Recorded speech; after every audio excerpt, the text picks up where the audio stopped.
Hello friends, আমার নাম সুমন্ত পাল আর আপনারা দেখছেন স্টাডি ওরিয়েন্টেশন। আজকের ক্লাসে আমরা আপকামিং যে ওয়েস্ট বেঙ্গল পুলিশের পরীক্ষাটা আছে 1 মাস পরে, সেই পরীক্ষার জন্য আমরা 25টা অঙ্কের সম্পূর্ণ একটা সেট নিয়ে চলে এসেছি। আপনারা এই সেটগুলো প্র্যাকটিস করেন এবং পরীক্ষার খাতায় আপনারা খুব কম সময়ের মধ্যে অঙ্কগুলোকে করতে পারবেন এবং অন্য অঙ্ক ছাড়া বাকি যে সমস্ত কোয়েশ্চেন থাকবে ওদের জন্য অনেক বেশি সময় পাবেন। তাহলে দেখুন, প্রথমের অঙ্কটা কি দেওয়া আছে। 1200 টাকার 6% বার্ষিক সরল সুদের হারে 5 বছরের সরল সুদ নির্ণয় করো। তাহলে আমরা জানি সরল সুদ আই সমান পি আর টি বাই 100। এখানে পি কি বন্ধুরা? পি হচ্ছে আসল, পি এর মান এখানে হচ্ছে 1200 ইন্টু আর মানে হচ্ছে 6 ইন্টু টি সময় হচ্ছে 5 বাই 100। তাহলে 0 0 0 0 কেটে দিলাম। তাহলে 12 5 60। তাহলে 60 ইন্টু 6 মানে 360। অপশান বি হবে সঠিক উত্তর। নেক্সট অঙ্কটা দেখে নিন। একটি রম্বসের পরিসীমা 100 সেমি, একটি কর্ণ 14 সেমি হলে রম্বসের ক্ষেত্রফল কত? দেখুন, খুব সুন্দর। তাহলে আমরা কি জানি? রম্বসের 4টে বাহুর দৈর্ঘ্য সমান। তাহলে পরিসীমা 100 মানে কি? একটা বাহুকে 4 দিয়ে, 100কে আমরা 4 দিয়ে ভাগ করে দেবো। তাহলে একটা বাহু কত পেলাম আমরা? 25। তাহলে প্রতিটা বাহুই কত? 25 করে। তাহলে রম্বসের বাহু দিয়ে আছে কত? 25। একটি কর্ণ দিয়ে আছে 14। তাহলে এই পুরো কর্ণটা হচ্ছে 14। তাহলে হাফ কত হবে বন্ধুরা? হাফ হচ্ছে 7। আর কি আছে? আরও আমাদের আরেকটা কর্ণের দৈর্ঘ্য বের করতে হবে। তাহলে আমরা যদি এই পুরো কর্ণের দৈর্ঘ্যটাকে 2x ধরি, তাহলে হাফ কত হবে? x। তাহলে আমরা একটা ত্রিভুজ পেলাম এ বি সি। ওই ত্রিভুজটাকে আমরা বাইরে আনলাম, কেমন? তাহলে এটা হচ্ছে এ, এটা হচ্ছে বি, এটা হচ্ছে সি, যার কোণ সি হচ্ছে সমকোণ। তাহলে এবি সমান কত? 25, বিসি সমান কত? 7, আর এসি সমান হচ্ছে এক্স। তাহলে আমরা জানি অতিভুজ স্কোয়ার মানে 25 স্কোয়ার সমান লম্ব স্কোয়ার মানে এক্স স্কোয়ার যুক্ত ভূমি স্কোয়ার মানে 7 স্কোয়ার। এখান থেকে এক্স এর মান আমরা পাবো হচ্ছে 24। তাহলে এক্স এর মান পেয়ে গেলাম 24। তাহলে কি বলা আছে? তাহলে কর্ণ কত হবে? তাহলে এই পুরো কর্ণটা হবে হচ্ছে 24 ইন্টু 2 মানে হচ্ছে 48। এরপরে কি দিয়ে আছে? রম্বসের ক্ষেত্রফল। তাহলে আমরা জানি ক্ষেত্রফল সমান হাফ ইন্টু কর্ণদ্বয়ের গুণফল। তাহলে হাফ ইন্টু একটা কর্ণ হচ্ছে কোয়েশ্চেনে দিয়ে আছে 14, আর একটা কর্ণ আমরা পেলাম হচ্ছে 48। এটা ক্যালকুলেশন করলেই উত্তর হয়ে যাবে। তাহলে 2 7কে 14, তাহলে 48 ইন্টু 7, তাহলে 8 7 56, 6 হাত থাকে 5, 3 3 6। তাহলে অপশান সি হবে সঠিক উত্তর। নেক্সট অঙ্কটা দেখে নিন। রুটোভার 8 যুক্ত রুটোভার 57 যুক্ত রুটোভার 38 যুক্ত রুটোভার 108 যুক্ত রুটোভার 169। তাহলে এই অঙ্কটা আমরা সহজেই করব। 169 মানে 13। তাহলে 108-এর সঙ্গে আমরা 13 যোগ করব, কত হচ্ছে? 121। তাহলে রুট 121 মানে 11। তাহলে 48-এর সঙ্গে 11 যোগ করব, 49। তাহলে রুট 49 মানে 7। তাহলে 57-এর সঙ্গে আমরা 7 যোগ করব, 64। রুট 64 মানে 8। তাহলে 8-এর সঙ্গে আমরা 8 যোগ করব, তাহলে 16। তাহলে রুট 16 মানে হচ্ছে 4। অপশান এ হবে সঠিক উত্তর। নেক্সট অঙ্কটা দেখে নিন। কোনো একটি শহরের জনসংখ্যা প্রতি বছর 15% বৃদ্ধিপ্রাপ্ত হয়। যদি 2009 শেষে জনসংখ্যা 4000 হয়, তবে 2011 সালে জনসংখ্যা কত ছিল? দেখুন, এখানে কত বলা আছে? 4000 হচ্ছে এখন জনসংখ্যা আছে, মানে 2009 সালে ছিল। তাহলে 2010 সালে কত হবে? 14%, সরি 15% বৃদ্ধি। তাহলে 115/100। এটা হচ্ছে 2010 সালে হলো। 2011 সালে কত হবে? 115/100। তাহলে 0 0 0 কেটে দিলাম, 0 0 0 কেটে দিলাম। 2 দুগুণে 4, 2 5-এ 10, 5 দিয়ে কেটে দেবো, 5 দুগুণে 10, 5 3-এ 15। তাহলে 23 দুগুণে 46। তাহলে 115কে 46 দিয়ে গুণ করব, যেটা হবে সেটাই উত্তর। নেক্সট অঙ্কটা দেখে নিন। পৃথিবীর উত্তর গোলার্ধে জলভাগ ও স্থলভাগের অনুপাত 1:2 এবং দক্ষিণ গোলার্ধে অনুপাত 2:1। তাহলে সমগ্র পৃথিবীর জলভাগ স্থলভাগ এর অনুপাত নির্ণয় করো। দেখুন, প্রথমে কি আছে? জলভাগ, তারপরে আছে স্থলভাগ। তাহলে জলভাগ কত? জলভাগ হচ্ছে 1 বাই মোট কত? 3। আর দ্বিতীয়টার ক্ষেত্রে মানে দক্ষিণ গোলার্ধে জলভাগ কত? 2। তাহলে 2 বাই মোট কত? 3। এটা হচ্ছে মোট জলভাগ।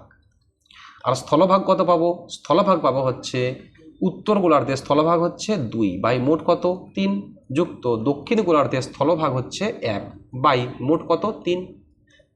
দেখুন, এখানে অনুপাত বের করতে বলেছে, তাহলে ইজ টু করে দেবো। তাহলে ইজ টুর বাঁ দিকে 1/3 যুক্ত 2/3, ইজ টুর ডান দিকে 1/3 যুক্ত 2/3, দুটো একই মানে কেটে গেল। তাহলে 1:1। অপশান বি হবে সঠিক উত্তর।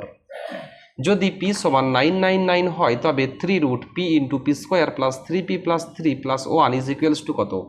দেখুন এই অঙ্কটা করতে গেলে আমরা প্রথমে কি করব, এই সিস্টেমটাকে পুরো সাজিয়ে নেব। তাহলে P into P square plus 3p plus 3 plus 1 সমান গুণ করে দেব। তাহলে পি কিউ যুক্ত 3p square plus 3p plus 1। এরপরে দেখুন এটা হচ্ছে একটা সূত্র পড়ছে, সেটা কি, এ প্লাস বি তার হোল কিউবের সূত্র। এখানে এ মানে হচ্ছে পি আর বি মানে হচ্ছে 1। তাহলে এখানে কি, এখানে হচ্ছে পি প্লাস 1 তার হোল কিউবের সূত্র পড়ে যাবে। তাহলে এটা আমরা লিখে দেব পি প্লাস 1 তার হোল কিউব। তাহলে আবার কি আছে কোয়েশ্চেনে, 3√p প্লাস 1 তার হোল কিউব। দেখুন কিউব আর রুট কিউব দুটোই কেটে যাবে, তাহলে কি পড়ে থাকবে, পি প্লাস 1। এখানে পি এর মান কত, 999, সঙ্গে 1 যোগ করে দেব মানে 1000। অপশান এ হবে সঠিক উত্তর। নেক্সট অঙ্কটা দেখে নিন। Sec square 22 degree minus tan square 22 degree সমান, দেখুন আমরা জানি, আমরা তিনটে ফর্মুলা জানি, কি একটা হচ্ছে sec square theta minus tan square theta is equals to 1, একটা হচ্ছে cosec square theta minus cot square theta is equals to 1, আর একটা হচ্ছে sine square theta plus cos square theta সমান 1। এখানে থিটার মান যা খুশি হতে পারে। দেখুন ফার্স্টের যে ইকুয়েশন, এখানে থিটার মান দিয়ে আছে হচ্ছে 22 ডিগ্রি, তাহলে sec square theta minus tan square theta is equals to 1, option B হবে সঠিক উত্তর। 200 মিটার দৌড় প্রতিযোগিতায় এ বিকে 10 মিটারে এবং বি সিকে 5 মিটারে পরাজিত করলো, এ সিকে কত মিটারে পরাজিত করবে। দেখুন এই পুরো যে সিস্টেমটা, এটা হচ্ছে 200। এ যখন পৌঁছে গেছে তখন বি হচ্ছে 10 মিটার পিছিয়ে আছে, এটা হচ্ছে 10 মিটার। আবার এই যে পুরো ডিস্টেন্স, এটা হচ্ছে 200, বি সিকে 5 মিটারে, মানে বি যখন 200 মিটারে চলে এসছে তখন সি কোথায় আছে, 5 মিটার পিছিয়ে আছে। তাহলে এখানে আছে সি আর এই দূরত্বটা হচ্ছে 5 মিটার। তাহলে আমাদের এই পোর্শনে মানে 190 মিটার দূরত্বে বি সিকে কত মিটার পরাস্ত করেছে এটা বের করতে হবে। তাহলে 190 মিটারে, দেখুন এই পুরোটা হচ্ছে 200, তাহলে এ হচ্ছে 200-তে আছে, বি হচ্ছে 190 আছে, বি হচ্ছে 190 আছে। তাহলে সি এখানে কতই হবে এটা আমাদের বের করতে হবে। দেখুন আমাদের কোয়েশ্চেনে দেওয়া আছে কি, 200 মিটার দৌড় বা 200 মিটার দৌড় প্রতিযোগিতায় বি সিকে 5 মিটারে। তাহলে আমরা এখানে লিখব 200 মিটার দৌড় প্রতিযোগিতায় বি সিকে 5 মিটারে পরাজিত করে। তাহলে 190 মিটার দৌড় প্রতিযোগিতায় বি সিকে কত মিটারে পরাজিত করবে, 5/200 ইন্টু 190। তাহলে 0 0 কেটে দিলাম, 5 4 20, 4 দিয়ে কাটলে এটা হবে হচ্ছে 4.75। তাহলে 4.75। তাহলে এই ডিস্টেন্সটা পেলাম, সি থেকে বি এর ডিস্টেন্স পেলাম হচ্ছে 4.75। তাহলে কোয়েশ্চেনে কি বলা আছে, এ সি কে কত মিটারে পরাজিত করবে। তাহলে এ সি কে কত মিটারে পরাজিত করবে, 10 আর 4.75 মানে 14.75। অপশান এ হবে সঠিক উত্তর। একটি নৌকা স্রোতের অনুকূলে নির্দিষ্ট দূরত্ব 3 ঘন্টায় এবং স্রোতের প্রতিকূল একই দূরত্ব 9 ঘন্টায় অতিক্রম করে। স্থির জলে নৌকার বেগ 4 কিলোমিটার প্রতি ঘন্টা হলে স্রোতের বেগ কত কিলোমিটার প্রতি ঘন্টা। দেখুন অনুকূলে হচ্ছে কত, 3 ঘন্টায়। তাহলে এখানে কি সময়ের অনুপাত দেওয়া আছে, সময়ের অনুপাত কি, একটা হচ্ছে অনুকূল আর একটা হচ্ছে প্রতিকূল। অনুকূলে বলছে যখন 3 ঘন্টায় যায় তখন প্রতিকূলে যাচ্ছে হচ্ছে 9 ঘন্টায়। তাহলে অনুপাত করলে কি হবে, 3 দিয়ে কাটবো 1, 3 দিয়ে কাটবো 3, তাহলে 1:3। এটা পেলাম আমরা কি, সময়ের অনুপাত। তাহলে গতিবেগের অনুপাত কি হবে, গতিবেগের অনুপাত হচ্ছে উল্টে যাবে, তাহলে হচ্ছে 3:1। দেখুন অনুকূলে বেগ এখানে কত আছে, 3। তাহলে অনুকূলে বেগ আমরা কত জানি, নৌকা যুক্ত স্রোত, স্রোত সমান কত হচ্ছে 3। আবার প্রতিকূল মানে কি, নৌকা বিযুক্ত স্রোত সমান কত হচ্ছে, সমান দিয়ে আছে হচ্ছে 1। এটা হচ্ছে 1 নম্বর ইকুয়েশন, এটা হচ্ছে 2 নম্বর ইকুয়েশন। এরপরে কি করব, এরপর হচ্ছে দুটো ইকুয়েশন থেকে প্লাস স্রোত মাইনাস স্রোত কেটে দেব। তাহলে 2 ইন্টু নৌকা সমান হচ্ছে 3-এর সঙ্গে 1 যোগ করে দেবো 4। তাহলে নৌকা সমান 4/2 মানে হচ্ছে 2। তাহলে আমরা 1 নম্বর ইকুয়েশনে নৌকার জায়গায় 2 বসিয়ে দেবো। তাহলে স্রোতের মান কত পাবো, 3 - 2 মানে হচ্ছে 1। তাহলে স্রোত পেলাম আমরা হচ্ছে 1।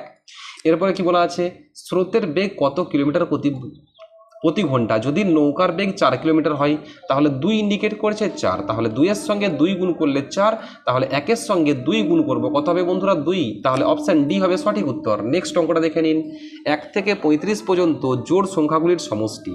তাহলে এখানে সমষ্টি বের করতে গেলে আমরা কি করব, আমরা প্রথমে দেখে নেব 1 থেকে 35 পর্যন্ত জোড় সংখ্যা কতগুলো আছে, আর 1 থেকে 35 পর্যন্ত জোড় সংখ্যাগুলোর গড়, এরপর ওই সমষ্টি আর গড়কে হচ্ছে গুণ করে দেব। তাহলে দেখেন 1 থেকে 35 পর্যন্ত জোড় সংখ্যা কতগুলো আছে, প্রথম সংখ্যাটা হচ্ছে 10 আর লাস্টের সংখ্যাটা হচ্ছে 34। তাহলে মোট কটা হচ্ছে, প্রথমের সংখ্যাটা হচ্ছে 10 মানে একটা, যুক্ত 11 থেকে 20 অবধি 5টা, যুক্ত 20 থেকে 30 অবধি 5টা, যুক্ত 32 আর 34 মানে কটা হচ্ছে 2টো। তাহলে মোট হচ্ছে 13টা জোড় সংখ্যা আছে। আর গড় কত, গড় প্রথম জোড় সংখ্যা হচ্ছে 10 আর লাস্টের জোড় সংখ্যা হচ্ছে 34, যোগ করে 2 দিয়ে ভাগ করে দেবো। তাহলে কত হচ্ছে বন্ধুরা, 44/2 মানে হচ্ছে 22। তাহলে 22 হচ্ছে গড় আর মোট হচ্ছে 13। তাহলে 13 আর 22-এ গুণ করে দেবো। তাহলে 13 আর 22-এ গুণ করে দিলাম। 22 3 66, 6 হাত থেকে 6, তাহলে 22 একে 22 আর 6 হচ্ছে 28, 286। অপশান বি হবে সঠিক উত্তর। নেক্সট অঙ্কটা দেখে নিন। 1/7 × 8 যুক্ত 1/8 × 9 যুক্ত 1/9 × 10 যুক্ত 1/10 × 11 যুক্ত 1/11 × 12। তাহলে প্রথমে দেখেন, প্রথমে কি আছে 1/7 × 8, এটাকে আমরা ভাঙবো। কীভাবে ভাঙবো, তাহলে এটা হচ্ছে 1/7 × 8 সমান আমরা লিখতে পারি 1/7 বিযুক্ত 1/8। কীভাবে লিখছি দেখেন, যদি এটাকে আমরা লসাগু করি তাহলে কত হচ্ছে 7 × 8, উপরে কত হচ্ছে 8 - 7 সমান হচ্ছে 1/7 × 8। তাহলে এই যে সিস্টেম, এটা হচ্ছে আমরা এরকমভাবে লিখতে পারবো, মানে পুরো সিস্টেমটাকে আমরা এভাবে হচ্ছে সাজিয়ে নেব। তাহলে কীভাবে সাজাবো দেখেন, তাহলে এটা আমরা এরকমভাবে সাজাবো 1/7 বিযুক্ত 1/8 যুক্ত 1/8 বিযুক্ত 1/9 যুক্ত 1/9 বিযুক্ত 1/10 যুক্ত 1/10 বিযুক্ত 1/11 যুক্ত 1/11 বিযুক্ত 1/12। তাহলে minus plus minus plus minus plus minus plus সব কেটে গেল। তাহলে কি পড়ে থাকবো, 1/7 বিযুক্ত 1/12, 12 7 84 হচ্ছে লসাগু। তাহলে 12 - 7 মানে 5, তাহলে 5/84। অপশান বি হবে সঠিক উত্তর। নেক্সট অঙ্কটা দেখে নিন। 270 মিটার লম্বা একটি ট্রেন 36 কিলোমিটার প্রতি ঘন্টায় গতিবেগে 180 মিটার লম্বা একটি সেতুকে অতিক্রম করতে যে সময় লাগবে তাহলে আমাদের এখানে সময় দেওয়া আছে। তাহলে আমরা জানি সময় সমান দূরত্ব বাই বেগ। তাহলে মোট দূরত্ব কত, 270 যুক্ত 180, তাহলে হচ্ছে 450, এটা হচ্ছে মিটারে হলো, বাই ট্রেনের গতিবেগ দিয়ে আছে 36 কিমি/ঘন্টা। তাহলে 36টাকে আমরা মিটার পার সেকেন্ডে করবো। তাহলে 36 × 5/18, তাহলে 18 দুগুণে 36, তাহলে 5 দুগুণে 10 মিটার পার সেকেন্ড। তাহলে বাই 10 করে দিলাম। তাহলে উপরে হচ্ছে মিটার আর নিচে হচ্ছে মিটার পার সেকেন্ড। তাহলে মিটার মিটার কেটে গেল, সেকেন্ডটা উপরে উঠে যাবে। তাহলে 0 0 কেটে গেল, 45 সেকেন্ড। অপশান বি হবে সঠিক উত্তর। √0.04 × 0.4 × a is equals two 4 × 0.4 × √b হলে a/b এর মান কত। সমানের ডান দিকে যে সিস্টেমটা আছে, আমরা এই পুরো সিস্টেমটাকে হচ্ছে রুটের মধ্যে নিয়ে চলে আসবো। তাহলে কিভাবে হবে, তাহলে সমানের বাঁ দিকে হচ্ছে √0.04 × 0.4 × a ইজ ইকুয়ালস টু, সমানের ডান দিকে হচ্ছে পুরো সিস্টেমটাকে রুটের মধ্যে নিয়ে চলে আসবো। তাহলে কোনো সংখ্যাকে রুটের মধ্যে আনতে গেলে কী করবো, ওর বর্গ করে দেবো। তাহলে 4-এর বর্গ হচ্ছে 4 4 16 ইন্টু এটা হচ্ছে 4 4 16, একটা সংখ্যার আগে দশমিক আছে মানে গুণ করলে দুটো সংখ্যার আগে দশমিক চলে আসবে। তাহলে 0.16 ইন্টু বি। এবার কী করবো, রুটগুলো উঠিয়ে দেবো। তাহলে কি পড়ে থাকছে বন্ধুরা, 0.04 × 0.4 × a is equals two 16 × 0.16 × b। দেখেন সমানের বাঁ দিকে দুটো সংখ্যার আগে দশমিক, সমানের ডান দিকে দুটো সংখ্যার আগে দশমিক উঠিয়ে দিলাম। আর কি আছে, আরেকটা দশমিক পড়ে আছে, সেটা হচ্ছে 0.4, সেটাকে উঠিয়ে দিলাম আর নিচে 10 লিখে দিলাম। দেখেন সমানের বাঁ দিকে 4 4 16 হচ্ছে আর সমানের ডান দিকে 16 কেটে দিলাম। তাহলে আমরা কি পাবো, a/10 সমান 16 × b। বিটাকে আনবো নিচে আর 10টাকে নিয়ে যাবো ডান দিকে গুণ করে। তাহলে a/b সমান হচ্ছে 160। তাহলে অপশান বি হবে সঠিক উত্তর। একটি বিদ্যালয়ে ছাত্রছাত্রীর সংখ্যার অনুপাত 3:2, ছাত্রদের 20% এবং ছাত্রীদের 25% স্কলারশিপ পাই, শতকরা কত ভাগ ছাত্রছাত্রীর স্কলারশিপ পায়নি। দেখুন ছাত্রদের অনুপাত কত, 3, ছাত্র হচ্ছে 3 আর ছাত্রী হচ্ছে, এটা হচ্ছে ছাত্রী হচ্ছে 2। আমাদের সুবিধার জন্য আমরা এটাকে 10 দিয়ে গুণ করে দেব। তাহলে 10 3 30 ধরলাম ছাত্র আর ছাত্রী ধরলাম 20।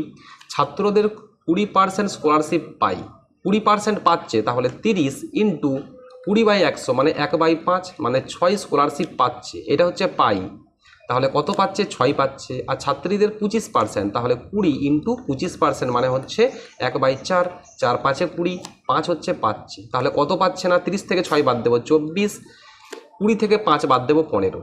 তাহলে মোট 24 + 15 মানে 39 জন পাইনি। তাহলে 39 জন পাইনি বাই কার থেকে পাইনি, মোট হচ্ছে 30 যুক্ত 20 মানে হচ্ছে 50, তাহলে 39/50 ইন্টু 100%, তাহলে 50 দুগুণে 100, তাহলে 39 ইন্টু 2 মানে 78%। অপশন ডি হবে সঠিক উত্তর। কোনো ধনাত্মক সংখ্যার বর্গের সাথে তার 1/5 যুক্ত করলে 228 হয়, সংখ্যাটি কত? দেখুন আমরা এখানে সংখ্যাটা ধরবো হচ্ছে এক্স, তাহলে কোনো ধনাত্মক সংখ্যার বর্গের সাথে, তাহলে এক্স স্কোয়ার তার 1/5, তাহলে এক্স এর মানে ইন্টু 1/5 1/5 যুক্ত করলে মানে যোগ করে দেবো, তখন হচ্ছে কত? 2 2 8, 5 হচ্ছে লসাগু, তাহলে 5x² প্লাস এক্স সমান হচ্ছে 2 2 8, 5x² প্লাস এক্স সমান 5টার সঙ্গে 228 গুণ করে দেবো, তাহলে 0 8 5 40, 0 হাত থেকে 4 4 1140, তাহলে 5x² plus x minus 1140 is equals two হচ্ছে 0। এরপরে 5 ইন্টু 1140টাকে আমরা এমনভাবে ভাঙবো যাতে এক্স আসে, মানে কিভাবে? মানে 5x² plus 76x minus 75x minus 1140 is equals two হচ্ছে 0। তাহলে এখান থেকে আমরা কমন নেব কি 5, সরি এখান থেকে আমরা কমন নেব হচ্ছে এক্স, তাহলে কি পড়ে থাকবে 5x প্লাস 76, এখান থেকে কমন নেব, এখান থেকে কমন নেব হচ্ছে 15, তাহলে -15 কমন নেব, তাহলে কি পড়ে থাকবে 5x plus 76 is equals two হচ্ছে 0। তাহলে এই দুটো থেকে কি কি কমন যাবে? তাহলে 5x প্লাস 76 কমন যাচ্ছে, কি পড়ে থাকছে x minus 15 is equals two 0। তাহলে আমরা লিখতে পারি একবার 5x plus 76 is equals two 0, আরেকবার লিখবো x minus 15 is equals two 0। তাহলে x এর একটা মান আসবে -76/5, x এর আর একটা মান আসবে হচ্ছে 15। এখানে ধনাত্মক বলা আছে মানে 15 হচ্ছে ধনাত্মক, মানে অপশন ডি হবে সঠিক উত্তর। a/3 সমান b/4 সমান c/7 হলে abc/c এর মান কত হবে? দেখুন আমরা এখানে a এর জায়গায় ডাইরেক্ট 3, b এর জায়গায় 4 আর c এর জায়গায় 7 বসিয়ে দেবো, তাহলে অঙ্কটা করে দেবো। তাহলে 3 যুক্ত 4 যুক্ত 7/7, তাহলে উপরে কত হচ্ছে বন্ধুরা 14/7, 7 দুগুণে 14, তাহলে 2 অপশান সি হবে সঠিক উত্তর। নেক্সট অঙ্কটা দেখে নিন। 6 জন মহিলার একটি দল 55 এবং 60 বছর বয়সের 2 জন মহিলার পরিবর্তে 2 জন নতুন মহিলা এলে সকলের গড় বয়স 2 বছর বৃদ্ধি পায়। 2 জন মহিলার গড় বয়স কত?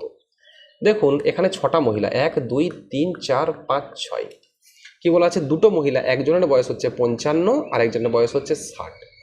বলছে এই দুটো বয়সের মহিলা যখন চলে যাচ্ছে আর তখন কি হচ্ছে, তখন বলছে আরো দুটো নতুন মহিলা আসছে, মানে ওদের জায়গায় আসছে, কি বলা আছে দুটো নতুন মহিলা আসছে, তখন কি হচ্ছে সকলের গড় বয়স 2 বৃদ্ধি পাচ্ছে, মানে 6 জনের 2 করে বাড়ছে, মানে 6 দুগুণে 12 হচ্ছে বাড়ছে। দেখুন 6 দুগুণে 12 বাড়লো, তাহলে 55 সঙ্গে 60 যোগ করবো, কত হচ্ছে 115। 115 চলে যাচ্ছে, কত আসছে 115 যুক্ত 12, তাহলে কত হচ্ছে 115 যুক্ত 12 মানে হচ্ছে 127 হচ্ছে আসছে। তাহলে যে দুজন নতুন আসছে তাদের মোট বয়স হচ্ছে 127, তাহলে গড় করলে কত হবে 127/2 মানে হচ্ছে 63.5। অপশান সি হবে সঠিক উত্তর। নেক্সট অঙ্কটা দেখে নিন। একটি দ্রব্যের লিখিত মূল্য ক্রয় মূল্যের 40% বেশি, কত শতাংশ ছাড় দিলে তার 12% লাভ হবে? বলা আছে লিখিত মূল্য ক্রয় মূল্যের 40% বেশি, মানে ক্রয় মূল্য জিনিসটাকে কিনেছে 100 টাকায় কিন্তু লিখে রেখেছে কত 40% বেশি, মানে +40 মানে কত হচ্ছে 140। এরপরে কি বলা আছে কত শতাংশ ছাড় দিলে 12% লাভ থাকবে, মানে 100 টাকায় কিনেছি আমাকে কত লাভ করতে হবে 12%, মানে 112 টাকায় বিক্রি করব। তাহলে 140 আমি দাম লিখে রেখেছি, 112ই বিক্রি করব, কত ছাড় দেবো? তাহলে 140 মাইনাস 112 মানে 28 বাই কার থেকে কম 140, তাহলে 140 ইন্টু 100%, তাহলে 0 0 কেটে দিলাম, 14 দুগুণে 28, তাহলে 10 দুগুণে 20। অপশান সি হবে সঠিক উত্তর। এক ব্যক্তি একটি টিভি 13% ক্ষতিতে বিক্রয় করলো, যদি আরও 6300 টাকা বেশি দামে বিক্রি করতো তবে তার 17% লাভ হতো। দ্রব্যটি 20% লাভে বিক্রয় করলে বিক্রয় মূল্য কত হবে? দেখুন 13% ক্ষতিতে বিক্রয় করলো, তাহলে 100 টাকায় কিনেছে, 13% ক্ষতি মানে -13 মানে হচ্ছে 87, এত 87-এ হচ্ছে বিক্রি করছে। এরপরে কি বলছে 6300 টাকা লাভ হতো যদি 6300 টাকা বেশি দামে বিক্রি করতো যদি 17% লাভ হতো। তাহলে 100 টাকায় কিনেছে, 17% লাভ করতে গেলে আমাকে +17 মানে 100-র সঙ্গে আরও 17 যোগ করে দেবো, মানে 117ই বিক্রি করতে হবে। বলছে যখন 13% ক্ষতিতে বিক্রি করছে তখন যদি না করে 17% লাভে বিক্রি করতো তখন হচ্ছে 6300 টাকা বা টাকা বেশি দামে। তাহলে 87 আর 117 মানে 87 থেকে 117 কত বেশি? 30 বেশি। তাহলে 30 ইন্ডিকেট করছে হচ্ছে 6300। এরপরে কি বলা আছে? দ্রব্যটি 20% লাভে। তাহলে 100 টাকায় কিনেছে, 20% লাভ মানে 120তে বিক্রি করব। তাহলে কত হবে? 6300/30 ইন্টু 120। তাহলে 30 4 120, তাহলে 63 ইন্টু 4, 0 0 4 3 12 2 হাত থেকে 1, 6 4 24 আর 25, তাহলে 25 200, অপশান ডি হবে সঠিক উত্তর। নেক্সট অঙ্কটা দেখে নিন। 5 মিটার লম্বা, 4 মিটার প্রস্থ, 3 মিটার উচ্চতা বিশিষ্ট একটি ঘরের মধ্যে সর্বোচ্চ কত দৈর্ঘ্যের খুঁটি প্রবেশ করানো যাবে? তাহলে আমরা এখানে কি করব? সমকোণী চৌপলের কর্ণের সূত্র মানে কর্ণের সূত্র লাগিয়ে দেব। তাহলে কর্ণ কি? রুট ওভার লম্ব স্কোয়ার মানে 5 স্কোয়ার, সরি লম্ব স্কোয়ার বলছি, মানে লম্বা মানে এখানে হচ্ছে দৈর্ঘ্য, তাহলে বা দৈর্ঘ্য স্কোয়ার যুক্ত প্রস্থ মানে হচ্ছে 4 স্কোয়ার যুক্ত উচ্চতা মানে হচ্ছে 3 স্কোয়ার। এটা ক্যালকুলেশন করলেই অপশন চলে আসবে। আপনারা এই অঙ্কটা বাড়িতে প্র্যাকটিস করবেন। নেক্সট অঙ্কটা দেখে নিন। একটি পরীক্ষায় 70% পরীক্ষার্থী ইংরেজিতে এবং 80% অঙ্কে পাস করে, 10% উভয় বিষয়ে ফেল করে। যদি 144 জন ছাত্র উভয় বিষয়ে পাস করে তবে মোট পরীক্ষার্থী কত? দেখুন এই অঙ্কটা ভালোভাবে বুঝিয়ে দিচ্ছি, তাহলে এই ধরনের সমস্ত অঙ্কগুলো করতে পারবেন। কেমন? 70% পরীক্ষার্থী ইংরেজিতে পাস করে, তাহলে ফেল করেছে কত? 70% পাস করেছে, ফেল করেছে কত? 100 - 70 মানে হচ্ছে ইংরেজিতে ফেল করেছে 30। ঠিক একই রকমভাবে অঙ্কে 80% পাস করেছে, তাহলে ফেল করেছে কত? 100 - 80 মানে হচ্ছে 20। এটা হচ্ছে অঙ্কের। বলছে 10% উভয় বিষয়ে ফেল করে, তাহলে এই শেডের রিজিয়নটা এটা কত ইন্ডিকেট করছে? এটা ইন্ডিকেট করছে হচ্ছে 10। তাহলে পুরো সার্কেলটা হচ্ছে ইংরেজি 30, শেডের রিজিয়নটা 10, তাহলে এটা কত? এটা হবে হচ্ছে 20। ঠিক একই রকমভাবে অঙ্কের পুরো সার্কেলটা হচ্ছে 20, শেডের রিজিয়নটা হচ্ছে 10, তাহলে ফাঁকা জায়গাটা কত হবে? 10। তাহলে যোগ করে দেবো 20 যুক্ত 10 যুক্ত 10 মানে 40। 40 কি বন্ধুরা? 40 হচ্ছে মোট ফেল। তাহলে মোট পাস কত হবে? 100 - 40 মানে হচ্ছে 60। 60 হচ্ছে মোট পাস, যেটা কোয়েশ্চেনে দিয়ে আছে কত? 144। তাহলে 60 ইন্ডিকেট করছে হচ্ছে 144। তাহলে 100 কত ইন্ডিকেট করবে? তাহলে 144/60 ইন্টু 100। এটা আপনারা বাড়িতে প্র্যাকটিস করবেন ছোটো ছোটো ক্যালকুলেশনগুলো। নেক্সট অঙ্কটা দেখে নিন। একটি ঘরের প্রস্থ তার দৈর্ঘ্যের চেয়ে 2 মিটার কম, ঘরটির ক্ষেত্রফল 48 বর্গমিটার হলে ওই ঘরটির পরিসীমা কত হবে? দেখুন একটা আয়তক্ষেত্রের ছবি এঁকে নিই, যার দৈর্ঘ্য হচ্ছে এক্স আর প্রস্থ কত বলেছে? দৈর্ঘ্যের চেয়ে 2 মিটার কম, তাহলে x - 2। ক্ষেত্রফল বলা আছে 48, তাহলে আমরা জানি দৈর্ঘ্য ইন্টু প্রস্থ মানে x ইন্টু x - 2 সমান হচ্ছে 48। তাহলে আমরা কি করব? এক্স স্কোয়ার মাইনাস 2x, 48টাকে বাঁ দিকে আনবো, তাহলে -48 সমান 0। 48 মানে কি? 8 6 48, তাহলে x square minus 8x plus 6x minus 48 is equals two 0। X common যাবে, কি পড়ে থাকবে? x - 8 প্লাস 6 কমন যাবে, কি পড়ে থাকবে? x - 8 is equals two 0। তাহলে এই দুটোর থেকে কি কমন যাবে? x - 8 কমন যাবে, কি পড়ে থাকবে? x plus 6 is equals two 0।